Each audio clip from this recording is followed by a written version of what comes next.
Hello there, Writer Rebels. It's me, Scarlett, and welcome to part one of my two-part series where we talk about self-publishing, the good, the bad, and the ugly. Today we're going to start with the pitfalls or negative things about self-publishing, but hopefully by the end of next week you will get a more well-rounded view of the entire process. All right, sit back and enjoy.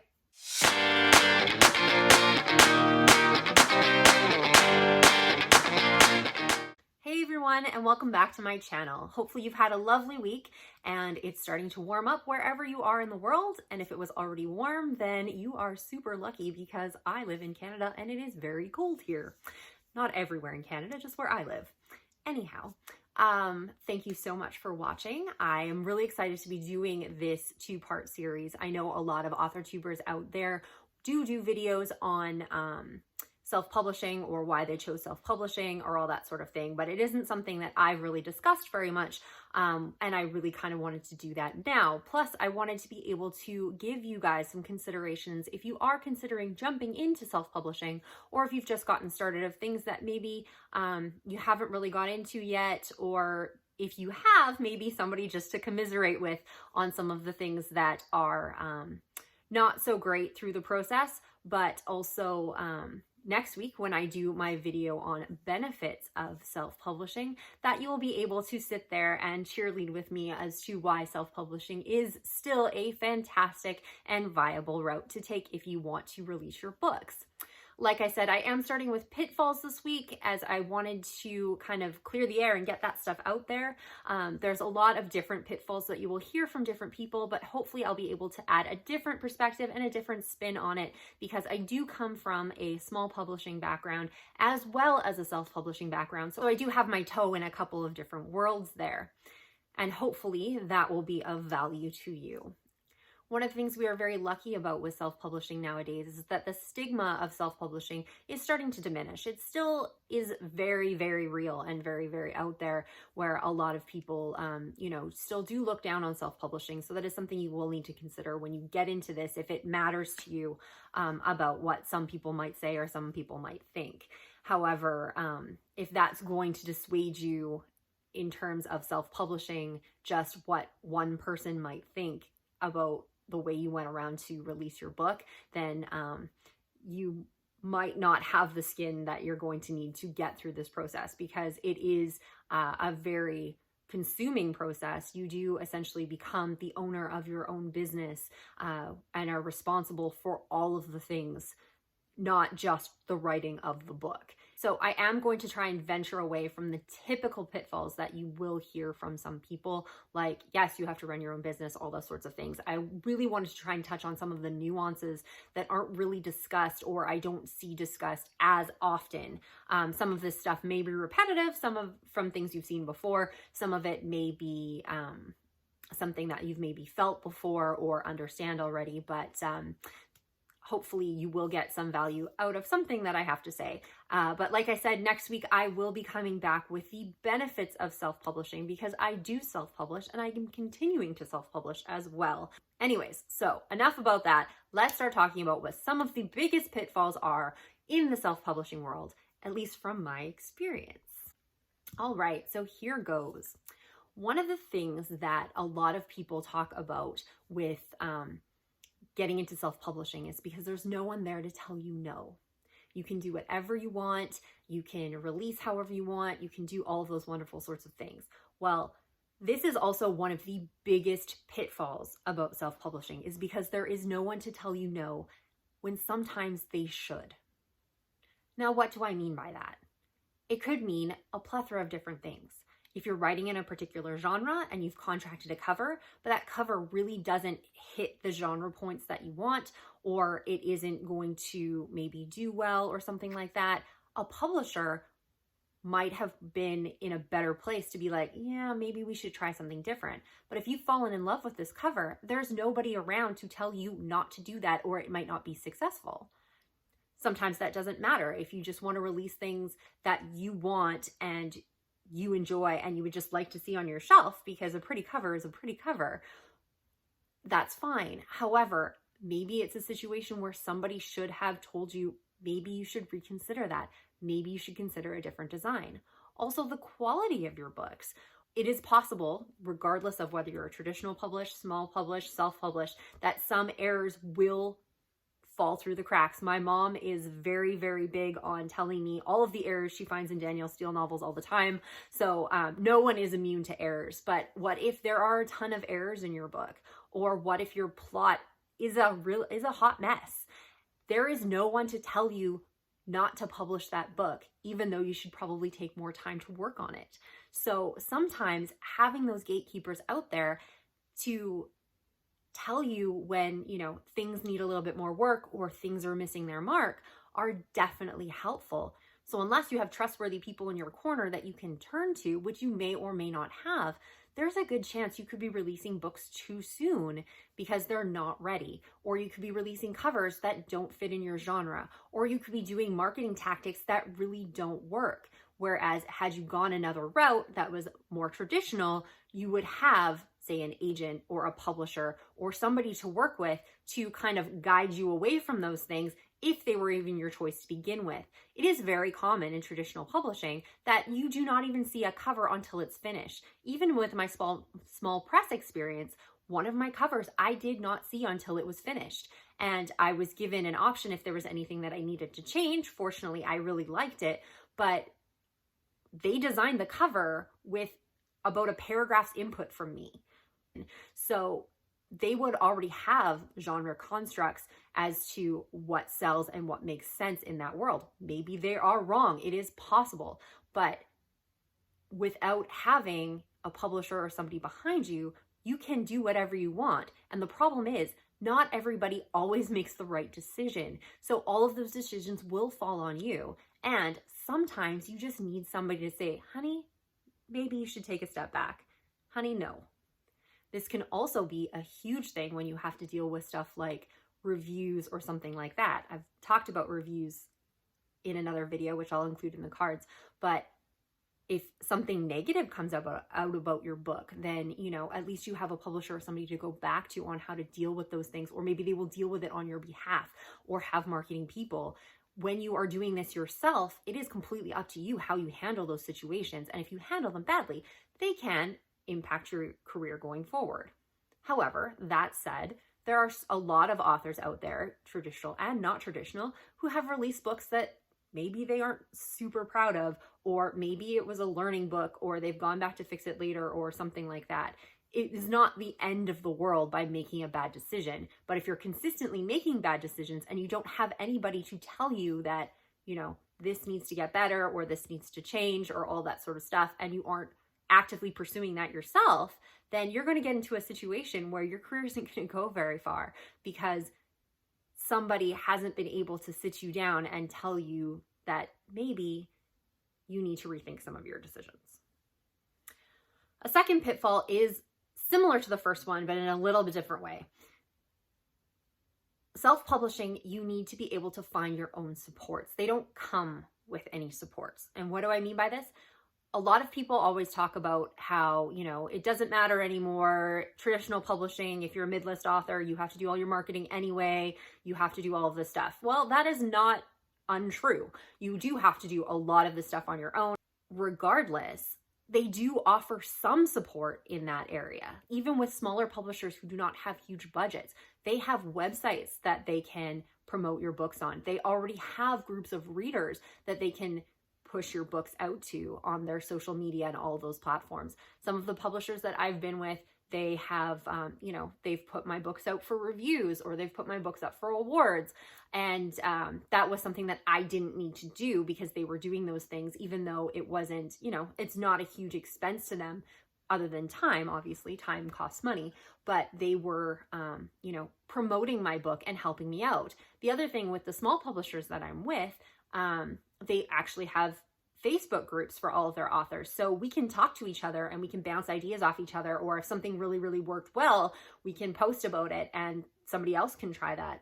One of my publishers is also really good about posting articles when she sees things about marketing or something that might be beneficial. She's posting that so that we all benefit from that information and we can always learn more and we can do better. If you're more of that traditional publishing big five, you know, you probably have an agent if you got there. So you have an agent that you can bounce things off of.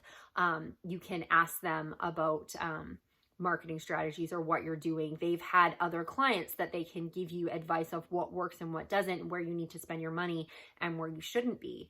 When you are going into self-publishing, you can build up those supports. There are some excellent groups that I'm involved with. I've gotten some really great friends over the years that I've met at conventions that I can bounce ideas off with, but those are harder to come by, and you have to build that stuff up. It will take time to do that. So as a newbie author, if this is your first book coming out, if you haven't had a chance to build up that community around you, it might be a little bit more difficult to, you know, get the word out and all that sort of thing. One of the things that a lot of indies do to support each other is, you know, if there's somebody that you've read or you've met and you like working with them, when they have new books come out, you'll talk about their books. They'll talk about your books when they come out, and they are able to provide that amount of support for you. However, you know, if you don't have that writing community behind you, then it's going to take time to build that stuff up, and you're going to be starting a little bit behind the 8 ball with trying to market and get support. The other thing in this area too, I find is once I got into self-publishing, I also became a bigger target. What I mean by that is there's courses out there, there's marketing strategies out there, there's books out there to read, somebody wants to help you with a career, there's PAs, there's all that sort of stuff. And some of them are totally legit and worth every single penny. But there are a lot of people out there who are, you know, will take advantage of people who are just starting out in self-publishing, because you want to be successful and you want your books to sell and you want them to go really, really well. And, you know, some services are going to offer to get your book seen, and some of them are legitimate and some of them are a complete waste of money. And I know I've spent a lot of money and time on things that, were scams essentially. And not to say that there aren't scams in traditional publishing. There's a lot of vanity presses out there who take advantage of people who, you know, want to see their books published, or you have heard of publishers that will end up closing or not paying royalties and stuff like that. So they are definitely not immune to scamming, but I have found that the more you self-publish, the more open you become to those people who are, you know, not necessarily, legitimate or completely honest with their intentions. So that's something you need to be careful of. And if you do not have a support system of people that you trust, that you can discuss these things with and have more experience than you do, then you could end up in that pitfall of, you know, spending money on something that completely wasn't worth it or provided little or no value to you whatsoever because you had nobody to talk to about it. So that is definitely one thing to keep in mind, is to, you know, be precautious of where you're spending your money and who you're giving your money to, because they might not always have your best interest at heart, even if that's what they're selling. And on that talk of money, one of the other pitfalls of self-publishing is that self-publishing can be quite expensive. I know you're probably sitting there going, Scarlett, I can design my own covers and my friend's an editor and I live in Canada, so ISBNs are free, so it costs me $50 to release my books. Well, if you can, that is awesome for you. But for a lot of people out there, including myself, they don't necessarily have the resources or the skills to do those things. I have zero visual arts background and experience and skills. So I need somebody to design logos for me. I need somebody to design covers for me, because that is not something I'm good at. Also, even if you are into that sort of thing, you're still paying for stock. You're like stock photos. You're still paying for, you know, software to do those sorts of things. So it's still not completely free. Also, I'm a huge proponent on professional editing. I know some people don't do that, especially when they are starting out, that, you know, just starting to get some sales and all that kind of thing, because they just can't afford it, because it is a very, very expensive part of the publishing process. If you go with a developmental edit, it can be almost $1,000 for a novel. And that's just developmental, which isn't even looking at line structure or grammar or any of that sort of thing. If you aren't doing a developmental edit, copy edits and all that sort of thing can get up to thousands of dollars, depending on the thoroughness and the editors that you're choosing to work with. So that can be expensive. If you are in a country where you have to pay for an ISBN and you want to publish outside of Amazon, you are going to have to pay for those things. So depending on what your strategy is, it could be a little bit cheaper, but there's definitely nothing that is free. The other thing about that is you don't get a second chance if you make a mistake. If you make a mistake, mistakes are costly. What if you get a cover that doesn't necessarily fit in your genre, kind of in that first pitfall, or styles change? If you're with a small publisher or a traditional publisher and they decide that your book needs a revamp, they're going to redo those covers and it's not going to cost you anything. They're just going to relaunch it. However, if you want to relaunch a series, you're going to be paying for new covers. There can be huge amounts of cost for that. So that's definitely something you need to consider going into self-publishing is, I'm going to need to pay for these costs and I'm going to need to pay for them up front, because you aren't going to make sales on these books until they're released. You could possibly get maybe the cover, which you'd have to pay for to do your pre-order, and maybe pay for your edits while you're waiting during the pre-order term. But even if you did make those sales during pre-order, you're not going to get paid for 1, 2, 3 months down the road, depending on which distributor you're dealing with. So even if you do manage to get sales before the book comes out, you're not getting paid for them. So you still need to front that money, and you need to plan to be able to front that money. Plus, then when it comes out, you're probably going to want to pay for some marketing. And if you are paying for any marketing, then that's going to be an additional cost there. So, this can be a huge barrier to self-publishing, because to release the book the way that you want to do it might cost you a decent amount of money. It can cost anywhere from a couple $100 to a couple of $1,000s to release a book. And if you don't have that kind of money, then you're either going to need to save up for that, or you're going to need to cut corners in places that you don't necessarily want to do. And depending on where you're cutting those corners and how badly you're cutting those corners, it can grossly impact your sales. So if you aren't selling, you aren't making any money to pay for the next book. So it's kind of just this self-defeating cycle.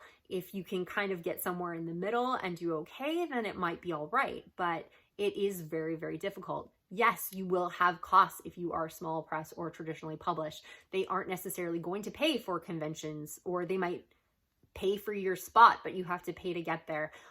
They might not pay for all of your swag. You might want to do additional marketing. You might want to do giveaways or something like that. That's going to be on your own dime. So there are costs to the traditional route as well, but they aren't paying for covers and editing and all of that sort of stuff just to get the book out. My small press books obviously have earned out the costs that I have spent on them already, because I did not have to pay for a cover. I did not have to pay for an editor. And those costs were huge and was paid for by my publisher. So that's definitely something to consider if you are looking at self-publishing, that it's going to cost you a certain amount of money. You need to figure out how much that's going to cost you, plan accordingly, and then figure out how many books you want to be releasing and how quick you're going to be able to get that cash, because you can't always guarantee that a book is going to sell. And if you put out that money and the book flops, you're just out that money. Which leads me to my next pitfall, and that is dealing with contractors. There's actually 3 points to this about dealing with contractors that I wanted to talk about. One is the time to find a decent contractor. There are tons of cover artists out there, tons of editors out there, and you're going to need to spend the time to figure out what artists that you need. What kind of edit do you need? Do you need a developmental edit? Do you need a copy edit? All of those sorts of things. And figuring out who to even work with. Get recommendations. If you are going for edits, most editors will offer you a sample edit. So sending that out there, waiting for it to come back, going through those edits, seeing if the quality is where you want it to be.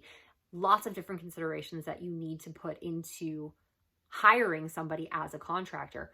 On a traditional route, you do not hire these contractors, your publisher does. So as much as you lose some of your choices as you might be given your cover, as opposed to being able to have some input on said cover, you don't have to worry about hiring a cover artist. You don't have to worry about signing contracts, which is the next thing. Every time you're dealing with a contractor, you usually have a contract that you will sign to deal with them on and what the delivery terms are. If you aren't comfortable or used to signing contracts, then, you might miss things in there that could be very costly mistakes for you. So, if you're late to an editor, is that going to cost you extra money because that's in the contract? And how does that impact you? Furthermore, what happens if they default on their contract? What happens if you have a release date with Amazon and your cover artist says that they're going to get it to you and they don't get it to you in time, or your edits aren't ready, or you paid for a developmental edit and you basically got a decent proofread for a developmental edit price? Do you know the difference? If you're a new author, you may not know the difference between the different levels of editing of what you want and what you need to order. And if you got ripped off, you might not know. And if you do know that you got ripped off, what do you do about it? What are your recourses for that? Can you get your deposit back? Can you not get your deposit back? What are the things that are negotiable? What are the things that aren't? Those are the things that you're going to need to deal with. The other thing that happens quite often, I've seen it with a lot of authors lately, is that they will be midway through a series and then a cover artist will go out of business or stop answering their emails. What happens then? If you've left a deposit, do you get your money back? What's going to happen with your series? Are you going to end it because of that? Or do you need to get brand new covers for your entire series? So now you've paid for 3 or 4 covers in your original set for your series, and now you have to pay for those covers again from somebody else, plus the additional ones. And that's something that you didn't anticipate. So having to deal with all the issues with these contractors is something that you wouldn't have to deal with if you weren't self-publishing. Because, for instance, if a small press, their cover artist goes out of business, they will get a new cover artist. They will deal with it, and it's not going to be a cost to the author. So this is definitely a huge consideration in terms of money and how much you're going to spend, and your amount of time to find and vet and figure out who is the best ones to have in your corner and to have on your team and that you want to be spending your money with. So let's say we get to this point. We have got a book that we think is decent quality, and we have built a support network. We have spent the money on a decent cover and our editing, and we are ready to go. One of the other pitfalls now is distribution. I know things have started to change, obviously, with the, Amazon and online networks. It's not as difficult to get independent books into bookstores as it used to be, but there still is definitely a challenge. You could end up on consignment, whereas opposed to if you were with Penguin, they just get to order them and come in. So there are ways around that. I'm not going to get into that. That's a whole other video. But the ones that I really want to talk about in terms of distribution is international rights, audiobook rights, and movie rights. So these things can happen for independent authors. They happen every day, and you will hear about it other places, but it is a lot harder to do that and will require a lot more hustle from the self-published author to do so. And in most cases will require a decent track record of sales before you actually get anywhere with these things. So in terms of international rights, I know a traditionally published author who put out a book in the United States and did okay with it. It didn't do smashingly, but she had an agent who sold her foreign language rights, and she made 4 times what she was making with this book from other countries than she did in her home country of release. So in order to do those things and have those certain types of rights, you might need to get an agent to sell it into a different publisher in another country. There are some other avenues to go with where you can collaborate, or you can pay to get translated versions of your books. I know that there's some options now where it's more of a co-op kind of thing, more like ACX, which is with audiobooks, which we'll talk about in a second, that exists out there, but it takes more time, it takes more work, and it takes more hustle from you to be able to get those sorts of things. Movie rights can be a huge deal. Most people will not have their book in movies or on TV, but it can happen. However, the window for that is a lot smaller when you are self-published versus whether you are traditionally published, because you have the resources and connections with agents and publishers to be able to pull that stuff off. Whereas when you are self-publishing, that is something a little bit harder for you. In terms of audiobooks can be very, very expensive to produce. There is a system called ACX where you do a royalty share with your actors so that you can do it a little bit more cost effectively. And to be honest, I am working with ACX right now. I have just finished the proofs on my latest audiobook, and I will be very excited to share that with you once it's released, and I will talk more about that experience. But for right now, if you do want an audiobook with a specific actor, then you're going to have to pay for that, and it can be like $2,000 to $3,000 depending on the length of your book and who you're hiring. So going through more traditional means, you would be able to get those audiobooks possibly at no cost to you with actors that have their own followings and can help promote that book. To some people, this isn't going to matter. They don't really care about that. They just want to see their books published. They want people to read their stories.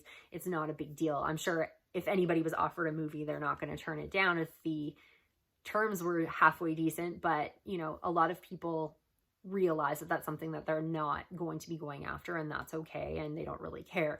But if that is something that you've dreamed about, then, going a small pressure traditional route might be a little bit better for you because you have a little bit more access to those things, and it's going to be less work on your part to do it. I'm not saying it's impossible, and there's probably people out there watching going, hey, my book is in German and they're putting it on Netflix next week and I'm independently published. Well, that is awesome. But for the majority of people who are self-published, it will be a hustle to get that to happen, if it happens at all. And the final pitfall I want to talk about is pressure. Don't get me wrong, there is a huge amount of pressure if you are traditional or small press published. If you are a huge release with a big house, why aren't you hitting a list? There's pressure to sell your first book so that they don't cancel your series. If you're with a small publisher, are they willing to take your next book depending on how things sell? Some small publishers are ebook first, so if your book doesn't sell well, they, it may not go into paperback. And if this is your first book and you've always wanted to hold that book in your hands, there's definitely that pressure to sell and to make sure that that's going to be a viable release. Otherwise, you're not going to get to see that. So I'm not saying there isn't any pressure on the other side of that fence. What I'm just wanted to talk about specifically is the type of pressure that's in the self-publishing industry. One of the things that I find, which is a blessing and a curse in self-publishing, is there's a huge amount of transparency in what self-publishers can make and what they can do, and what different strategies there are out there. And the problem with self-publishing, which yet again, blessing and a curse, is that you can do whatever you want. You can release as quickly as you want. And there can be a huge amount of pressure from various different groups out there, and even just within yourself of, I can release this book this quickly. Why am I not? Why am I not writing faster? Why am I not making more money? Why am I not writing in this particular genre? Because all these people are writing in this genre and they're making money and they're doing it quickly. And there can be a lot of pressure and comparison that people have in self-publishing to try to, keep up with everybody else because they see all this stuff happening everywhere else and what's going on. So let's say in traditional publishing where, you're on a schedule and it's taking a while for your next book to come out because that's just when it's scheduled. Because the reaction time is a little bit longer, you don't tend to make knee-jerk decisions with traditional publishing because you can't make knee-jerk decisions because it doesn't move that quickly. However, because self-publishing does move very quickly, you can do things instantly. If I wanted to, I could drop all my books to 99 cents in probably the next 2 hours. You can't do that with traditional publishing.